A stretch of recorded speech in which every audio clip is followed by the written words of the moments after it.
Ketua Badan Pemenangan Pemilu P3 Sandiaga Uno sudah legowo atau ikhlas tak dipilih menjadi bakal cawapres pendamping Ganjar Pranowo. Sandiaga Uno tidak ikut mengantarkan Ganjar dan Mahfud MD mendaftarkan diri ke KPU sebagai bakal capres dan cawapres 2024 Kamis siang. Sandiaga memilih untuk menghadiri acara sebagai Menteri Pariwisata dan Ekonomi Kreatif di Kota Bogor, Jawa Barat. Meski demikian, Sandiaga akan mendukung penuh pasangan Ganjar Mahfud MD di laga Pilpres. Sebelumnya, Sandiaga Uno diajukan sebagai kandidat bacawa pres oleh P3.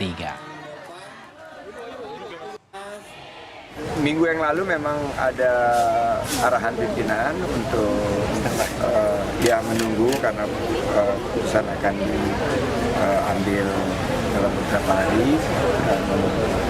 Sekitar 1 hari sebelumnya saya sudah diberitahu prosesnya sangat terbuka, sangat berkeadilan dan sangat bersahabat, penuh persaudaraan. Apa udah legowo, Pak? Akhirnya Pak Mahfud diambil? Sudah, tadi kan diajarin tarik nafas.